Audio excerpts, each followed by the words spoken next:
አከራካሪው የአዲስ አበባ ጉዳይ ስምምነት ላይ እንደተደረሰ ተገለጸ። በተመካካሪዎች ዘንድ በሰፊው አከራካሪ ከነበሩ አጀንዳዎች መካከል የፌዴራል ከተሞች ማለትም የአዲስ አበባና የድሬዳዋ ጉዳይ ዋነኛው የነበረ ሲሆን በዛሬው የምክክር ውሎ በአጀንዳው ላይ ስምምነት ላይ እንደተደረሰ ተገልጿል። በዚህም መሰረት የአዲስ አበባ ከተማ የፌዴራልና የኦሮሚያ ክልል መቀመጫ እንድትሆን 500 አባላት ያሉት የተመካካሪዎች ቡድን ተስማምተዋል። ልዩ ጥቅምን በተመለከተ ዝርዝር ጉዳዮች በቀጣይ በሰፊው እንደሚመከርባቸውም ተገልጿል። የአዲስ አበባ ጉዳይ በተመካካሪው ዘንድ በሁለት ጎራ የኦሮሚያ ክልል አካልና ዋና መቀመጫ ትሁን በሚልና የፌዴራል ከተማ ዋና መቀመጫ ትሁን በሚል በተመካካሪው ዘንድ ለቀናት ሲያጨቃጭቅ መቆየቱ የሚታወስ ነው። ዘገባው የመናኸሪያ ሬዲዮ ነው። ለረጅም ጊዜ ሲያከራክር የነበረው የአዲስ አበባ ጉዳይ ላይ መግባባት ላይ ተደርሷል። የተደረሰውም ስምምነት አዲስ አበባ የፌዴራል እንዲሁም የኦሮሚያ ክልል ጋራ መቀመጫ እንድትሆን 500 ተመካካሪዎች ያሉበት አንድ ቡድን መግባባቱን መናኸሪያ ሬዲዮ ዘግቧል። ቡድኑ የልዩ ጥቅም ዝርዝር ጉዳዮችን በቀጣይ ውይይት ይደረግባቸዋል የተባለ ሲሆን ስለዚህ ጉዳይ ምን ሐሳብ አላችሁ? ሐሳብ አስተያየታችሁን ኮሜንት ላይ ግለጹን። ለተጨማሪ አዲስ ቪዲዮዎች ፎሎ ማድረግ እንዳትረሱ። ሰበር ዜና ተሰምቷል። የአዲስ አበባ ጉዳይ በመጨረሻ መፍትሄ አግኝቷል። በሰፊው ሲያከራክር የነበረው የአዲስ አበባና የፌዴራል ከተሞች ጉዳይ በዛሬው ዕለት ከስምምነት ተደርሷል። በዚህም መሰረት አዲስ አበባ የፌዴራልና ኦሮሚያ ክልል በጋራ መቀመጫ እንድትሆን 500 ተመካካሪዎች ያሉበት የተመካካሪ ቡድኖች ከመግባባት መድረሳቸውን መናኸሪያ ሬዲዮ ዘግቧል። ነገር ግን የልዩ ጥቅም ዝርዝር ጉዳዮች በቀጣዮቹ ቀናት ውይይት ይደረግባቸዋል የተባለ ሲሆን ፎሎ ያረጋችሁ ተከታትለን የምናሳውቃችሁ መረጃዎችን ያገኙ። አዲስ አበባ ውስጥ ላሉ ሆቴሎች፣ ሬስቶራንቶች እንዲሁም ባሮች አስቸኳይ የተባለ መረጃ ተሰምቷል። ሁላችሁም ይህንን መረጃ ሼር ተደራረጉ።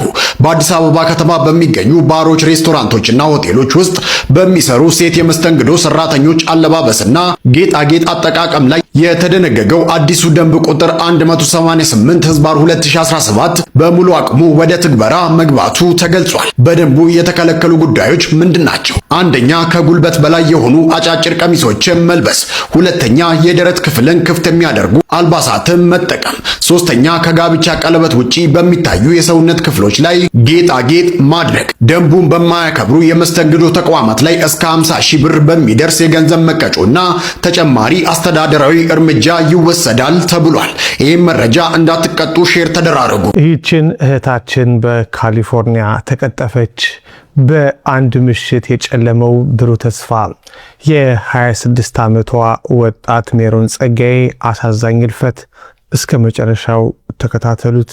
እንዲማለለካ የትምህርት መድረክን በስኬት ተሻግራ የነገዋን ብሩህ የሕክምና ዓለም በአይነ ህሊናዋ ስትስል የነበረችው ወጣት ህልሟ በአንድ የጨለማ ምሽት የጥይት ድምፅ በአሳዛኝ ሁኔታ ተቃጭቷል።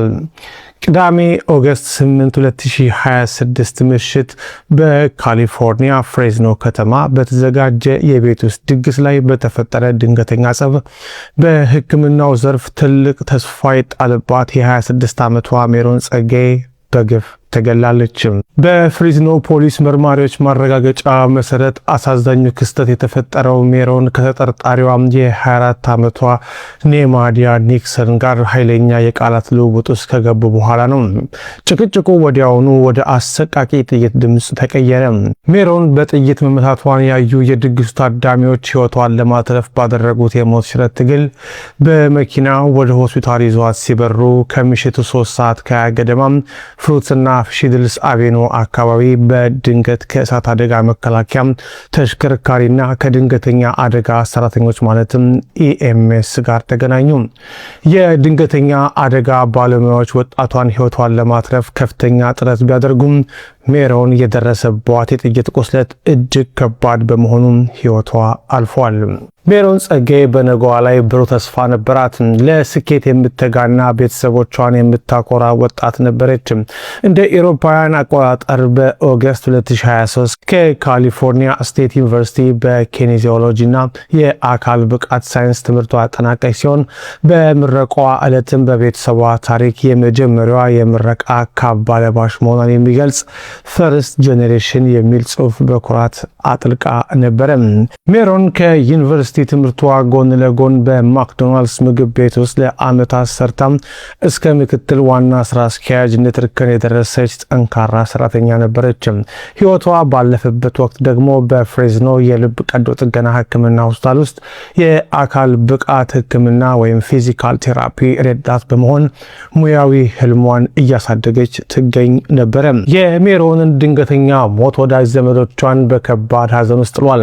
አንዲት የሜሮን ጓደኛ በማህበራዊ ሚዲያ ገጿ ላይ ባሰፈረችው የልብ ሰባሪ ስንብት ሜሮን ህይወትሽ ትርጉም ነበረው፣ ስኬትሽ፣ ህልሞችሽና ፈገግታሽ ትርጉም ነበራቸው። አሁን ደግሞ መለየትሽ የከፋ ትርጉም አለው። የኖርሽው አጭር ህይወት እኛ በህይወት ያለነው ሰዎችን አጥብቀን እንድንወድ ቶሎ ይቅር እንድንልና ማንኛውንም ቀን እንደ ቀላል እንዳንቆጥር ትልቅ ትምህርት ሰጥቶን አልፏል ስትል ሀዘኗን ገልጻለች። ሌላኛዋ ጓደኛዋ ቪክቶሪያ ክሊነር በበኩሏ በአካል በተገናኘንባቸው ጊዜያት ሁሉም ከአንቺ ያገኘሁት ደግነትን ብቻ ነው፣ አንቺ ሁልጊዜ ብሩህ ብርሃን ነበርሽ በማለት ሸኝታታለች። የፍሬዝኖ ፖሊስ ግድያው በተፈጸመ በጥቂት ሰዓታት ውስጥ ቅዳሜ ምሽት 5 ሰዓት ገደማ በብላክስቶን እና ዌልደን አቬኑ አቅራቢያ በሚገኝ ዌንዲስ ምግብ ቤት ውስጥ የ24 ዓመቷን ተጠርጣሪ ኔማንያ ኒክሰንን በቁጥጥር ስር መዋሉን ገልጿል። ተጠርጣሪዋ በግድያ ወንጀል ተከሳ በፍሬዝኖ ካውንቲ እስር ቤት የምትገኝ ሲሆን የዋስትና መብቷን $1 ሚሊዮን ተተምኗል። የፍሬዝኖ ፖሊስ ግድያውን በተመለከተ ተጨማሪ መረጃ ያለው ማንኛውም ሰው የነፍስ ግድያ መርማሪ ለሆኑት ባራንጋም አሊያን አርጋላይኮስ መረጃ በመስጠት የፍትህ ሂደቱን እንዲያግዝ ጥሪ አስተላልፏል። በአንድ ምሽት የቃላት ምልልስ የተቀጨው የሜሮን ብሩህ የህይወት ጉዞ የከተማዋን ማህበረሰብ በሀዘን ከማስመጡን ባሻገር የጠመንጃ ሁከት በአሜሪካ ከተሞች ውስጥ የሚፈጥረውን የማይሽር ጠባሳ በድጋሚ አስታውሷል።